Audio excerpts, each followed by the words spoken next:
This tutorial will be about shortcuts and gestures. Let's go straight to airbrushing. Over here we have the size. I'll do it this way so you can see. So it shows the shape increasing in size and it shows you the percentage. If you have a certain brush you like to use very often, all you have to do is test the size of the brush. If you like it, all you have to do is tap on that and click the plus sign to save that exact size. I'm going to do a random one, tap on it, plus. If you want to remove it, yep, same thing, tap on it, just click the minus. Tap on it, click the minus. The same goes with the opacity. So the opacity is the amount of color you will have when you're coloring or drawing. Just put the opacity down even lower. I'm currently at 20% opacity and 6% in size, just to show you how this works. This is how light it is when I am not using much pressure. This is how dark it is when I am using full pressure. You can still see through it, right? You can see the canvas. And just like the brush settings, all you do is tap that little bit there, plus, tap, plus. Now you can have as many as 4, I believe. Yep, because you can't add any more. And same goes with the brush. The smudge tool is the same, and so is the rubber or slash eraser. If you look right here, you can actually see the undo button and then the redo button, which you can use with your Apple Pencil, stylus. When I say Apple Pencil, I also mean stylus, or with your finger. But the best way to do it, because when you are so invested in your work and you're busy trying to get your work done without getting distracted or making too many movements, it's very easy to do it like this. 2 fingers, tap to undo, and again. 3 fingers, redo. So I can undo one by one, like that. And it will go obviously as far as you start. It obviously will be time consuming if you keep undoing, you know, so many times. It will take a lot of time and a lot of finger effort, if you like. Another way to clear the screen is you go to your layers. So this is your layers here, and you just tap on the layer and you've got these options here. You can clear it. Get 3 fingers, swipe down. Let's do that again. Swipe down. Ooh. You've got the regular stuff that you'll need, which is cut, copy all, which is copy everything. Copy will be whatever is selected. You've got duplicate, which is copy and paste, and we have cut and paste, which, you know, cuts that part of the art on that layer out and it pastes it onto a new layer just above. And then we've got paste if you've already cut or copied something previously, and we've got the exit here, and this little line just means you can move this around so you have it wherever you like, so it's not in your way. If you have it right there and you've got art here, you can't see what you're trying to do, you just move it around and you cut and paste or copy, use those settings. Let's try that out.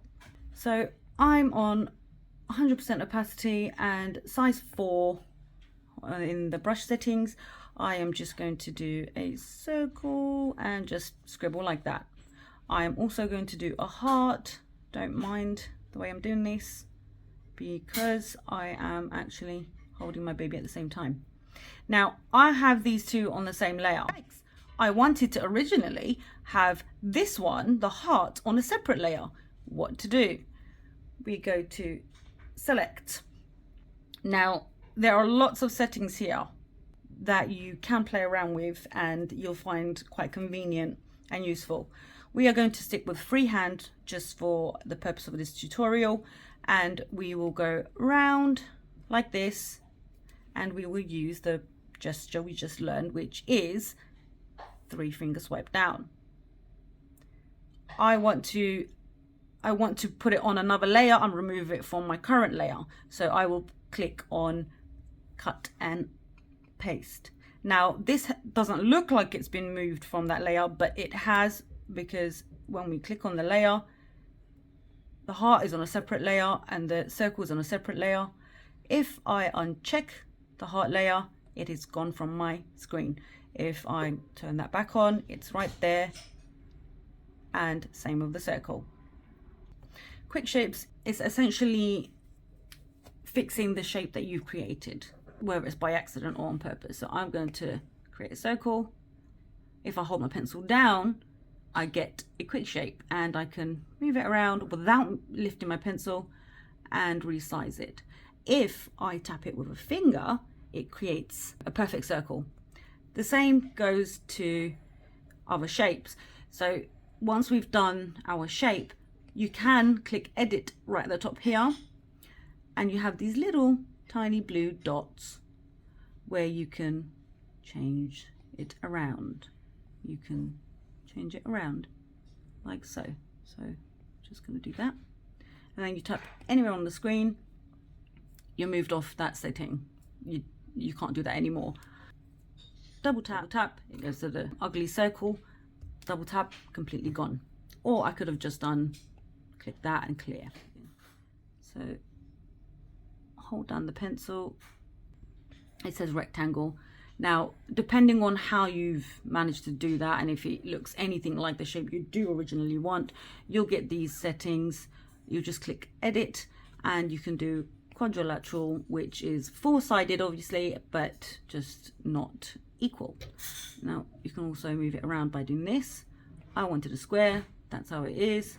If I want an ellipse, it does change it around for you. And then there's a perfect circle with a perfect sort of diameter, so it's not elongated or anything in any way. Let's go to square. If I want to move it around, I just move these blue dots to the areas that I want. Oh god, and I could shape it the way I want. Now this doesn't give you a lot of freedom, to be honest, but it is handy. It's very convenient for when you do need a quick shape. Tap on the screen, anywhere on the screen, you come out of those settings or those options, and now you have this shape you're left with. I am going to erase that. So let's create a triangle. Any kind of triangle will do. When you long hold, you get the shape. Let's do that again. Long hold, don't let go. You can resize it while you're still on the canvas, or on the iPad rather, and move it around wherever you like. Once you lift your pencil, you'll get this. Now if you do want to fix that shape slightly, just click on the little arrow right here, and as you can see, Procreate has already assumed what shape I tried to create. That doesn't really matter. So because when we click the arrow, we'll get these options here where we can change it. These blue dots will help me reshape, or even move around. This helps when you urgently need a quick shape. Let's do lines.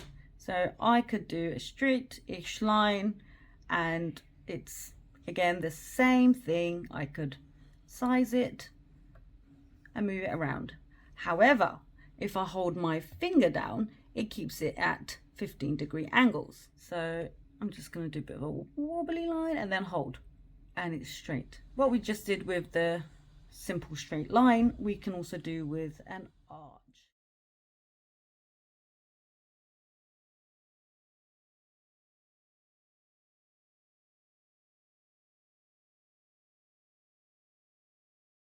So now again we can move this the way we want. Turn it upside down, sideways, up, turn it round like so. It's a very neat arch. If I hold my finger down, it turns into a almost perfect semicircle. Also, it moves in little angles rather than smoothly like this. again, hold my finger down, shape has changed slightly, it's widened and it looks like a semi circle. And the way it's moving, if you look, it's sort of, it looks like it's glitching, but it's not moving as freely because of me holding my finger down, so it does it in certain angles. Now I'm going to let go just so I can show you this. After I let go of my Apple Pencil, you can resize it like this, elongate it, shorten it, but also the actual arch area, you can do that too, which is wicked, because if you want to draw a rainbow, it's amazing. Or if you want to draw a moon, anything that requires this shape, and you just keep going and going like so. Now tap anywhere on the screen to leave those settings. I'm going to clear that. Let's do an actual arch. So I've got my arch, click on the edit. Now at this point I should warn you that if you accidentally tap anywhere else, whether it's with your finger or your Apple Pencil stylus, whatever, or even if you click on press anything else, you will lose this setting, you will lose this option here. So let's see, if I go to, I don't know, eraser, it's gone. I cannot fix that with those settings. I will have to, if I want to do it that way, I'll have to start that bit again. So I've got my arch there, I click on that, I choose whichever one I like, and now I can move my arch around a little bit more. I don't like the lack of movement, shall I say, that we have for this particular shape or stroke, but we take what we can get, right? Just like you can do with anything else. Once you've done that, you've chosen this, you've chosen whichever shape it is you're trying to create, and you move these around many times, but then you change your mind and you want to go back without tapping anywhere else, basically no contact with the screen. All you have to do is double finger, tap, it goes back to the previous shape, tap again, and it keeps going. And the same applies to the redo. So you just keep going until you get what you want.